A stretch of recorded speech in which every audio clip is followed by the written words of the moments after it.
Piense y hágase rico de Napoleón Hill. Prefacio. En el terreno de la realización personal, la independencia financiera y la riqueza del espíritu, más allá de lo que se puede medir en dinero, Piense y hágase rico es uno de los libros más válidos de todos los tiempos. Nunca hubo otro libro como este, ni nunca podrá haberlo. Fue inspirado por Andrew Carnegie, que reveló su fórmula de realización personal al autor, Napoleón Hill, hace muchos años. Carnegie no solo llegó a ser multimillonario, sino que hizo millonarios a una multitud de hombres a los que enseñó su secreto.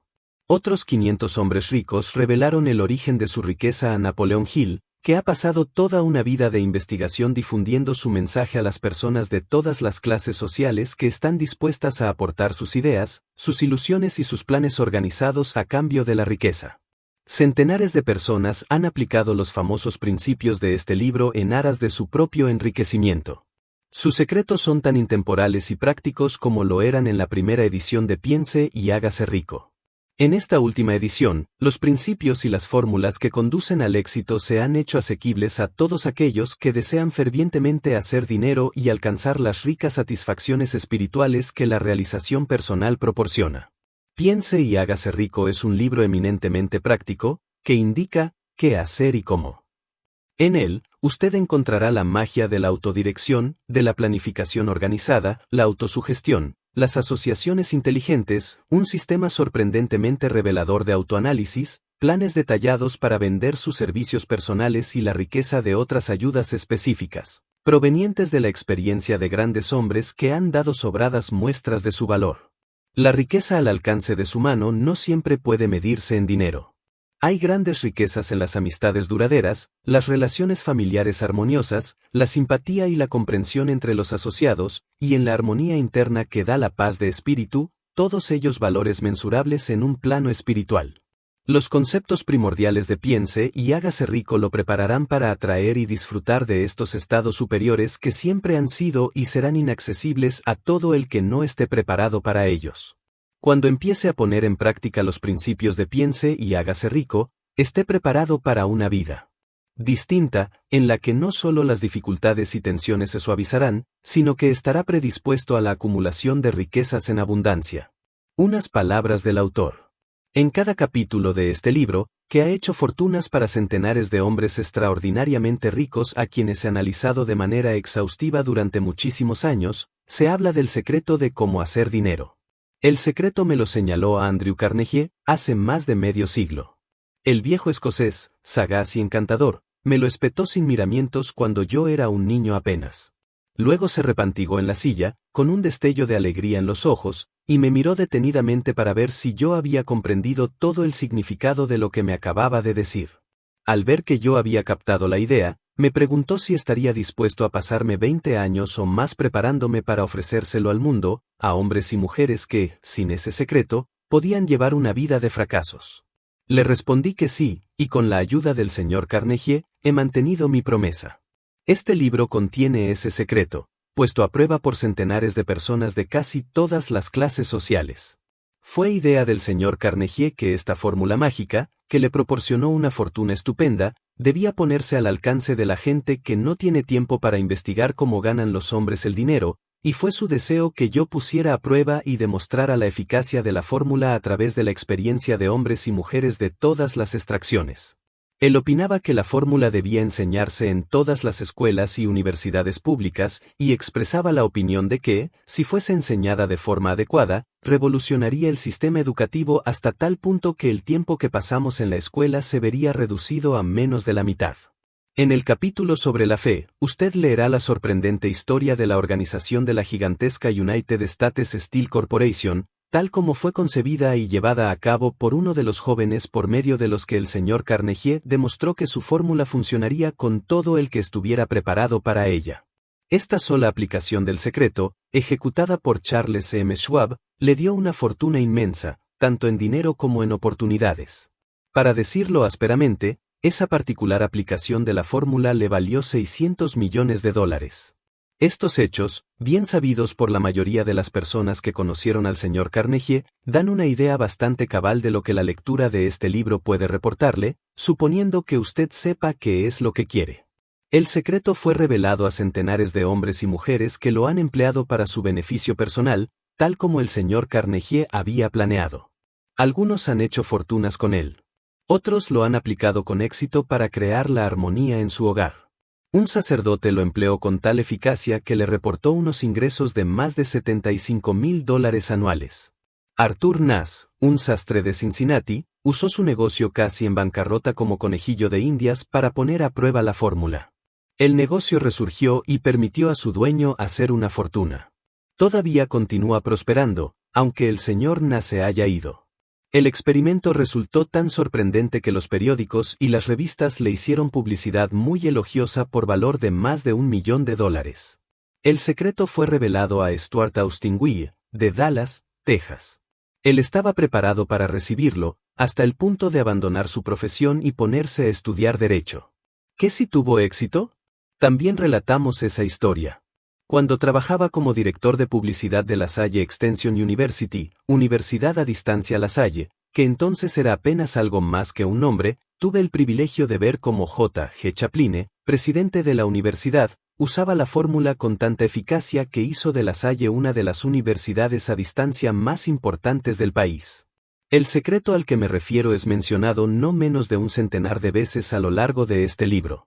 No se lo nombra directamente, ya que parece funcionar con más éxito cuando se lo descubre y surge evidente, cuando quienes están preparados pueden captarlo en su búsqueda.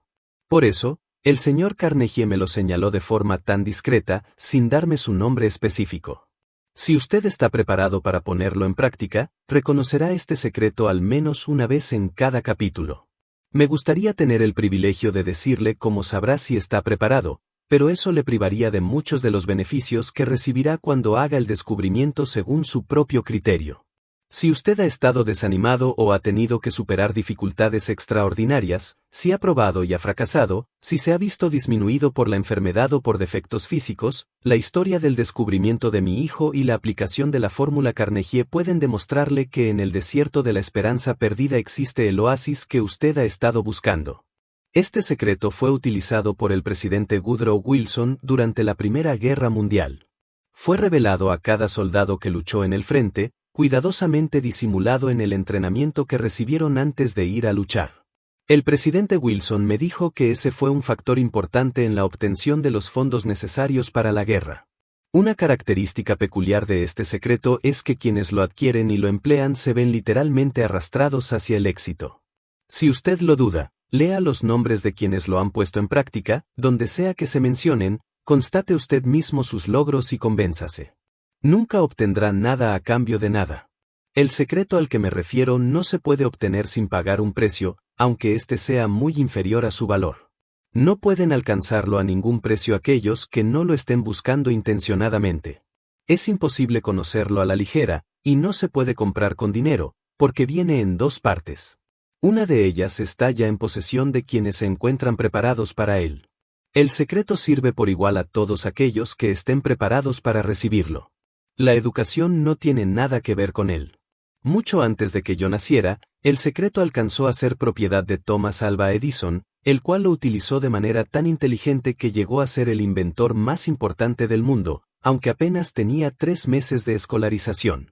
El secreto fue transmitido a Edwin C. Barnes, un socio de Edison, que lo utilizó con tanta eficacia, que, aunque solo ganaba unos $12,000 anuales, acumuló una gran fortuna y se retiró del mundo de los negocios cuando todavía era muy joven. Se encontrará esta historia al comienzo del primer capítulo.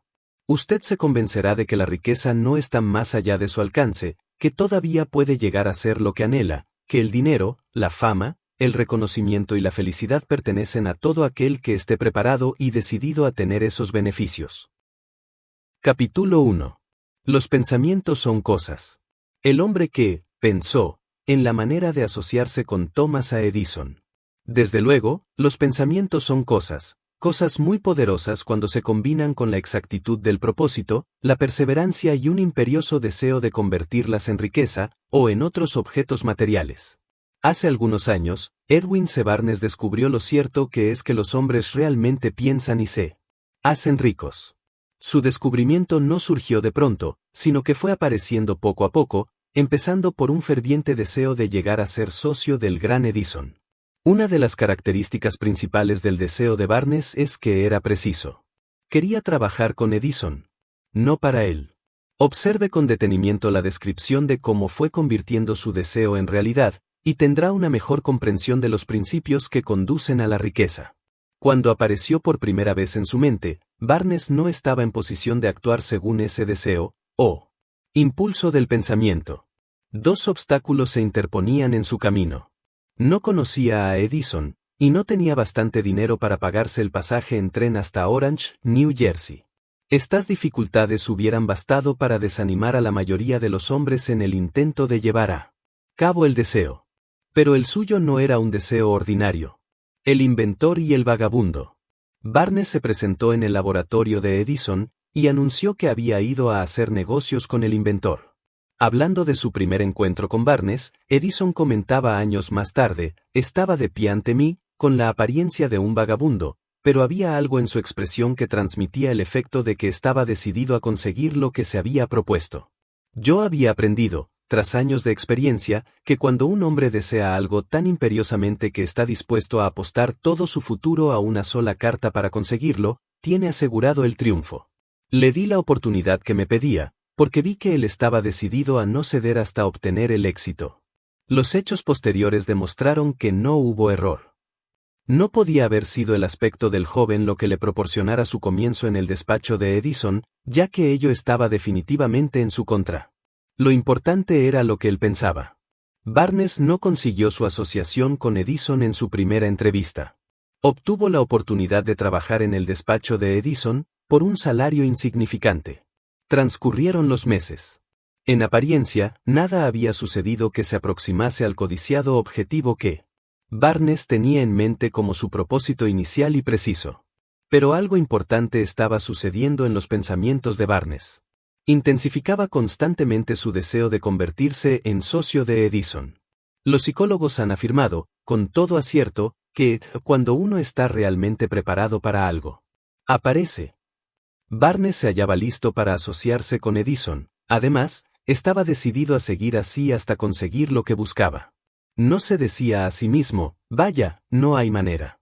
Supongo que acabaré por cambiar de idea y probaré un trabajo de vendedor. En vez de eso, se decía, he venido aquí a asociarme con Edison, y eso es lo que haré aunque me lleve el resto de la vida. Estaba convencido de ello. ¿Qué historia tan diferente contarían los hombres si adoptaran un propósito definido, y mantuvieran ese propósito hasta que el tiempo lo convirtiese en una obsesión obstinada?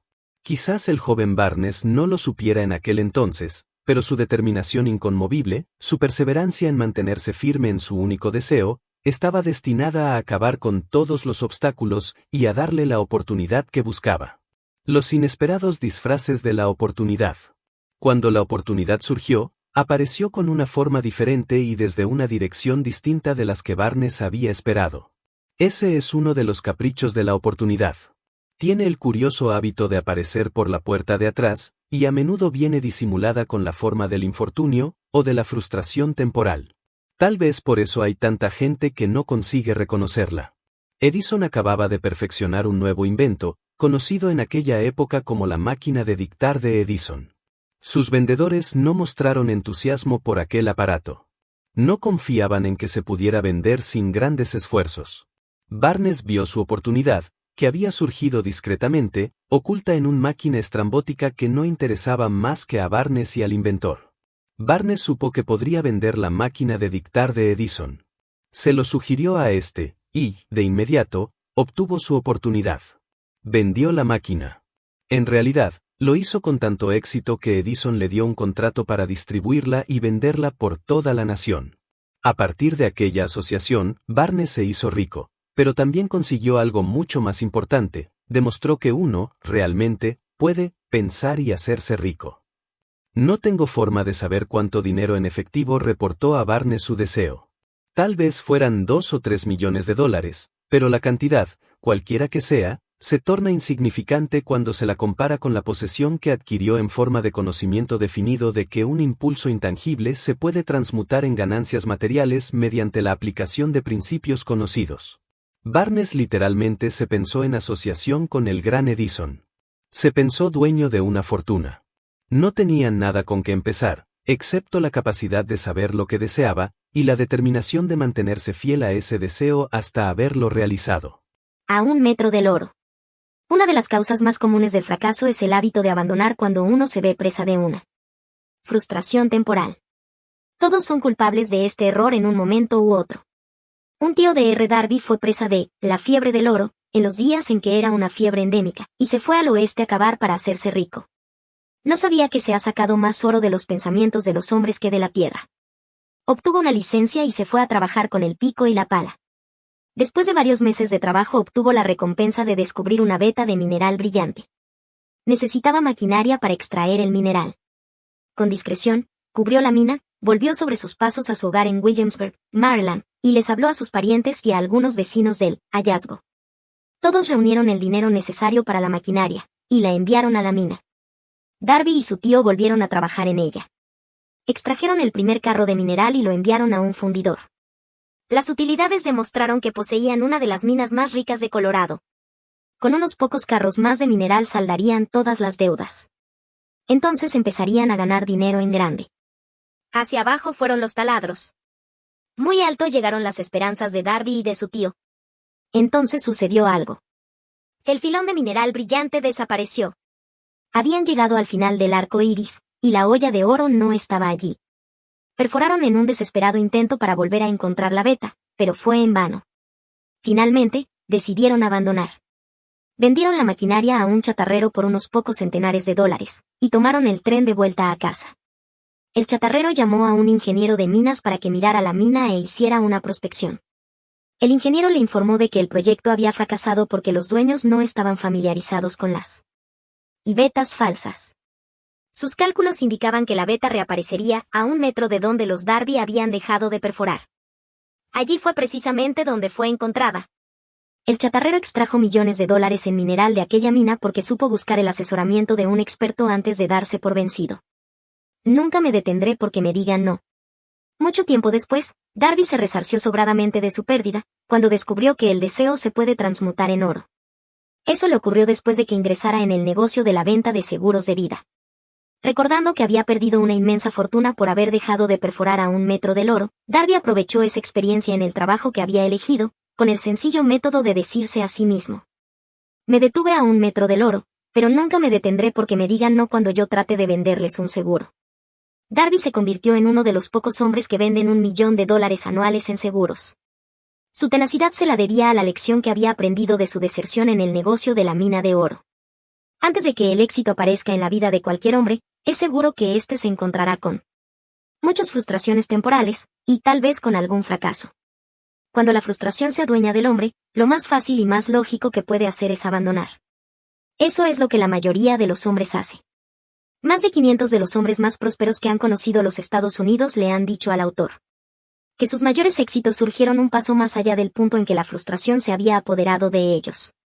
El fracaso es un embustero con un mordaz sentido de la ironía y la malicia. Se deleita en hacernos tropezar cuando el éxito está casi a nuestro alcance. Una lección de perseverancia de 50 centavos. Poco después de que Darby se doctorase en la Universidad de los Porrazos, y decidiera aprovechar su experiencia en el asunto de la mina de oro, tuvo la buena fortuna de estar presente en una ocasión que le demostró que no, está muy lejos de no. Una tarde ayudaba a su tío a moler trigo en un viejo molino. Este dirigía una granja grande, donde vivían cierto número de granjeros arrendatarios de color. La puerta se abrió silenciosamente, y una niña, hija de uno de los arrendatarios, entró y se situó junto a la puerta. El tío levantó la vista, miró a la niña y gritó con aspereza: ¿Y qué quieres? Mi mamá dice que le mande 50 centavos, respondió, humilde, la niña. Y ni hablar, replicó el tío, y ahora vete a tu casa. Sí, señor, dijo la niña, pero no se movió. El tío siguió con su trabajo, tan ocupado que no prestó atención a la niña y no se dio cuenta de que no se había marchado. Cuando volvió a levantar la mirada y la vio allí parada, gritó: ¿Qué he dicho que te vayas a tu casa? Ahora, márchate o te daré una paliza. Y sí, señor, dijo la niña, pero siguió inmóvil. El tío dejó un saco de grano que estaba por echar en la tolva del molino, cogió una duela de barril y empezó a acercarse a la niña con una expresión poco tranquilizadora. Darby contuvo el aliento. Estaba seguro de hallarse a punto de presenciar una paliza. Sabía que su tío tenía un temperamento terrible. Cuando su tío llegó donde estaba la niña, ella dio un rápido paso al frente, le miró a los ojos, y gritó con todas sus fuerzas. «Mi mamá necesita esos 50 centavos». El tío se detuvo, la miró unos instantes, y luego dejó lentamente la duela de barril a un lado, se metió la mano en el bolsillo, sacó $medio y se lo dio a la niña. Ella cogió el dinero y se encaminó despacio hacia la puerta, sin quitar los ojos del hombre al que acababa de vencer. Después de que la niña se hubo marchado, el tío se sentó en una caja y permaneció mirando por la ventana durante más de 10 minutos. Estaba reflexionando, sorprendido, sobre la derrota que acababa de sufrir. Darby también se hallaba pensativo. Esa era la primera vez en su vida que había visto a una criatura de color dominar a un blanco adulto. ¿Cómo lo había hecho?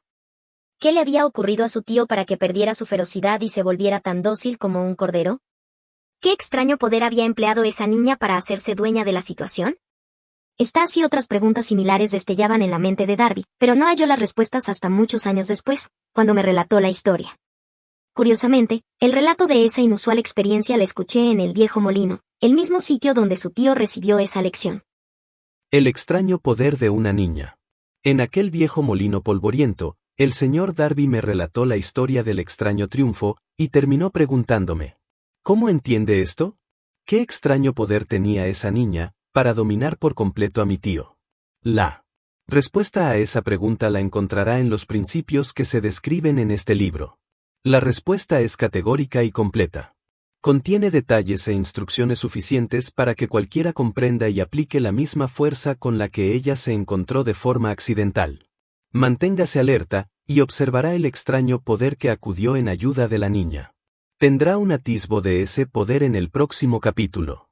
En alguna parte del libro encontrará una idea que aguzará sus poderes receptivos, y pondrá a su alcance, para su propio beneficio, ese mismo poder irresistible. La comprensión de él puede aparecer ante usted en el primer capítulo, o tal vez surja en su conciencia más adelante. Puede presentarse en forma de una sola idea. O quizá la encuentre en la naturaleza de un plan o en un propósito. Una vez más, puede hacerle volver sobre sus pasadas experiencias de frustración o de fracaso, para aportar alguna lección mediante la cual usted recupere todo lo que había perdido en su fracaso. Después de haberle explicado al señor Darby el poder que la niña de color había empleado quizás sin saberlo, él repasó enseguida sus 30 años de experiencia en la venta de seguros de vida, y estuvo francamente de acuerdo en que su éxito en ese campo se debía, en gran parte, a la lección que había aprendido de la pequeña. El señor Darby señaló: cada vez que un posible comprador trataba de deshacerse de mí, sin hacerse el seguro, yo visualizaba a la niña, parada en el viejo molino, con sus ojazos desafiantes, y me decía a mí mismo: tengo que conseguir esta venta. La mejor parte de las ventas que he hecho han sido a gente que me había dicho no. El señor Darby también recordó su error al haberse detenido a 1 metro escaso del oro. Pero esa experiencia fue una bendición encubierta. Me enseñó a seguir insistiendo sin que importasen las dificultades, y fue una lección que necesité aprender antes de poder tener éxito en cualquier campo. Esta historia del señor Darby y de su tío, de la niña y de la mina de oro, sin duda la leerán centenares de hombres que se ganan la vida vendiendo seguros de vida, y el autor desea ofrecer a todos ellos la sugerencia de que Darby le debe a esas 2 experiencias su capacidad para vender más de $1 millón anuales en seguros de vida. Las experiencias del señor Darby fueron bastante comunes y triviales, y, sin embargo, contienen la respuesta de su destino en la vida, por lo tanto fueron tan importantes, para él, como su propia vida. Sacó provecho de ellas porque las analizó, y supo ver lo que le enseñaban. Pero ¿qué hay del hombre que no tiene el tiempo ni la inclinación para estudiar el fracaso en busca del conocimiento que pueda conducirlo al éxito? ¿Dónde y cómo va a aprender el arte de convertir los fallos en escalones hacia la oportunidad? Para responder a esas preguntas se ha escrito este libro. Todo lo que usted necesita es una buena idea. La respuesta se expone en una descripción de 13 principios, pero recuerde, a medida que vaya leyendo, que la respuesta que quizás usted está buscando a las preguntas que le han hecho reflexionar en los misterios de la vida, puede encontrarla en usted mismo, a través de alguna idea, plan o propósito que tal vez surja en su cerebro durante la lectura. Una buena idea es todo lo que se necesita para alcanzar el éxito. Los principios descritos en este libro contienen medios y maneras de crear ideas útiles. Antes de seguir adelante con nuestro enfoque para describir esos principios, creemos que merece la pena recibir esta importante sugerencia. Cuando las riquezas empiezan a aparecer, lo hacen con tanta rapidez y en tal abundancia, que uno se pregunta dónde habían estado escondidas durante todos esos años de necesidad. Esta es una afirmación sorprendente, y tanto más si tenemos en cuenta la creencia popular de que la riqueza premia solo a quienes trabajan mucho durante mucho tiempo. Cuando usted comience a pensar y a hacerse rico, observará que la riqueza empieza a partir de un estado mental, con un propósito definido, con poco trabajo duro, o sin ninguno. Usted, o cualquier otra persona, puede estar interesado en saber cómo adquirir ese estado mental que atraerá la riqueza. He pasado 25 años investigando porque también yo quería saber cómo los ricos llegan a ser ricos. Observe con mucha atención, tan pronto como domine los principios de esta manera de pensar y empiece a seguir las instrucciones para aplicar esos principios, que su nivel económico empezará a crecer, y que todo lo que usted toque comenzará a transmutarse en haberes de su propio beneficio. ¿Imposible? De ninguna manera. Una de las mayores debilidades de la especie humana es la típica familiaridad del hombre con la palabra imposible. Él conoce todas las reglas que no darán resultado. Sabe todas las cosas que no se pueden hacer. Este libro se escribió para quienes buscan las reglas que han hecho de otras personas de provecho, y están dispuestos a jugárselo todo con esas reglas. El fracaso asola a aquellos que se resignan a él con indiferencia. El objeto de este libro es ayudar a todo el que quiera aprender el arte de cambiar de enfoque, del fracaso al éxito. Otra debilidad que se encuentra en conjunto en demasiadas personas es el hábito de medirlo todo, y a todos, por sus propias impresiones y creencias. Quienes lean esto creerán que jamás podrán pensar y hacerse ricos, porque sus hábitos de pensamiento se han empantanado en la pobreza, el deseo, la miseria, los errores y el fracaso. Estas personas desafortunadas me recuerdan a un chino distinguido, que fue a Estados Unidos a recibir una educación americana. Acudía a la Universidad de Chicago. Un día, el presidente Harper se encontró con ese joven oriental en el campus, se detuvo a charlar con él unos minutos, y le preguntó qué le había impresionado como la característica más notable del pueblo estadounidense. Bueno, replicó el estudiante, la extraña forma de sus ojos. Tienen unos ojos rarísimos. ¿Qué decimos nosotros de los chinos? Nos negamos a creer lo que no entendemos. Pensamos tontamente que nuestras propias limitaciones son el patrón adecuado de las limitaciones. Por supuesto, los ojos de los demás son rarísimos, porque no son iguales a los nuestros. El imposible motor V8 de Ford. Cuando Henry Ford decidió fabricar su famoso motor V8, quiso construir un motor con los 8 cilindros alojados en un solo bloque, y dio instrucciones a sus ingenieros para que produjeran un prototipo del motor. El proyecto estaba ya volcado sobre el papel, pero los ingenieros acordaron que era de todo punto imposible embutir 8 cilindros en un motor de un solo bloque. Produzcanlo de todas maneras, y dijo Ford. Pero, es imposible, replicaron ellos. Adelante, lo ordenó Ford, y no dejen de trabajar hasta haberlo conseguido, no importa cuánto tiempo haga falta. Los ingenieros pusieron manos a la obra. No tenían otra opción si querían seguir formando parte del equipo de Ford. 6 meses transcurrieron sin que obtuvieran resultados. Pasaron otros 6 meses, y todavía no habían conseguido nada. Los ingenieros probaron todos los planes concebibles para llevar a cabo el proyecto, pero aquello parecía incuestionable, imposible. Al cabo de un año, Ford se reunió con los ingenieros, que volvieron a informarle de que no habían hallado manera de cumplir sus órdenes. Y sigan con el trabajo, dijo Ford, quiero ese motor, y lo tendré. Continuaron haciendo pruebas, y entonces, como por arte de magia, el secreto quedó desvelado. La determinación de Ford había ganado una vez más. Quizás esta historia no esté descrita con precisión de detalles, pero las circunstancias y el resultado son los correctos. Deduzca de ella, usted que desea pensar y hacerse rico, el secreto de los millones de Ford, sí puede. No tendrá que buscar muy lejos. Henry Ford tuvo éxito porque comprendió y aplicó los principios del éxito. Uno de ellos es el deseo, saber lo que uno quiere. Recuerde esta historia de Ford mientras lee, y señale las líneas en que se describe el secreto de su extraordinaria proeza. Si puede hacer esto, si usted es capaz de poner el dedo en el particular grupo de principios que hicieron rico a Henry Ford, usted puede igualar sus logros en casi cualquier oficio para el que esté preparado. ¿Por qué es usted el dueño de su destino? Cuando Henley escribió sus proféticas palabras, soy el dueño de mi destino, soy el capitán de mi alma, debería habernos informado de que nosotros somos los dueños de nuestro destino, los capitanes de nuestra alma. Porque tenemos el poder de controlar nuestros pensamientos. Debería habernos dicho que nuestro cerebro se magnetiza con los pensamientos dominantes que llevamos en la mente, y que, por mecanismos que nadie conoce bien, estos imanes atraen hacia nosotros las fuerzas, las personas, las circunstancias de la vida que armonizan con la naturaleza de nuestros pensamientos dominantes. Debería habernos dicho que, antes de poder acumular riquezas en abundancia, tenemos que magnetizar nuestra mente con un intenso deseo de riqueza. Que hemos de tomar conciencia de la riqueza hasta que el deseo por el dinero nos conduzca a hacer planes definidos para adquirirlo. Pero, al ser un poeta, y no un filósofo, Henley se contentó con afirmar una gran verdad de manera poética, dejando que sus lectores interpretaran el significado filosófico de sus líneas. Poco a poco, la verdad ha ido desvelándose, hasta que ahora parece cierto que los principios descritos en este libro contienen el secreto del dominio sobre nuestro destino económico. Principios que pueden cambiar su destino. Ahora estamos preparados para examinar el primero de esos principios. Mantenga una actitud de apertura mental y recuerde, a medida que vaya leyendo, que no son invención de nadie. Son principios que han funcionado para muchos hombres. Usted puede ponerlos a trabajar para su propio beneficio permanente. Verá qué fácil es. Hace algunos años, pronuncié el discurso de la entrega de diplomas en el Salem College, en Salem, Virginia Occidental. Acentué el principio descrito en el próximo capítulo con tal intensidad, que uno de los miembros de la clase que obtendría el diploma se lo apropió, y lo convirtió en parte de su forma de ver la vida. Ese joven llegó a ser miembro del Congreso y un personaje importante en la administración de Franklin D. Roosevelt.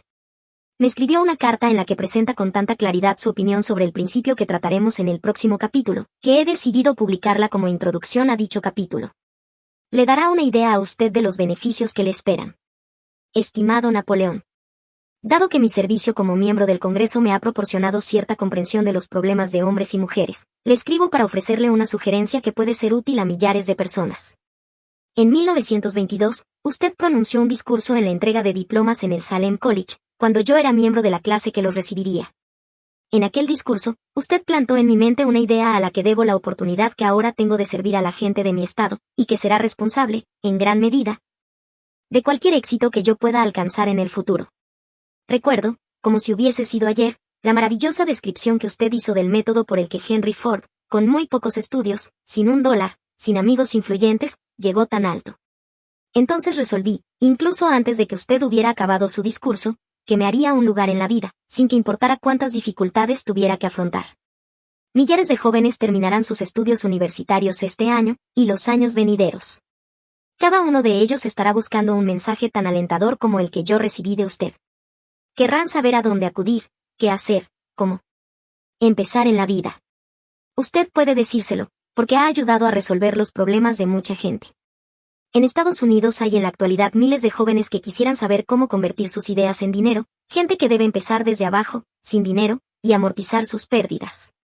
Si alguien puede ayudarles, es usted. Si publica el libro, me gustaría tener el primer ejemplar que salga de la imprenta, autografiado por usted. Con mis mejores deseos, créame, cordialmente suyo. Jennings Randolph. 35 años después de haber leído aquel discurso, fue un placer para mí regresar al Salem College en 1957 para hacer el discurso de la entrega de diplomas. En aquel entonces recibí el título de doctor honorario de literatura del Salem College. Desde aquella ocasión, en 1922, he visto prosperar a Jennings Randolph hasta llegar a ser ejecutivo de una de las más importantes líneas aéreas de la nación, un orador muy inspirado. Y senador de Estados Unidos por Virginia Occidental. Todo aquello que la mente humana pueda concebir y creer se puede alcanzar.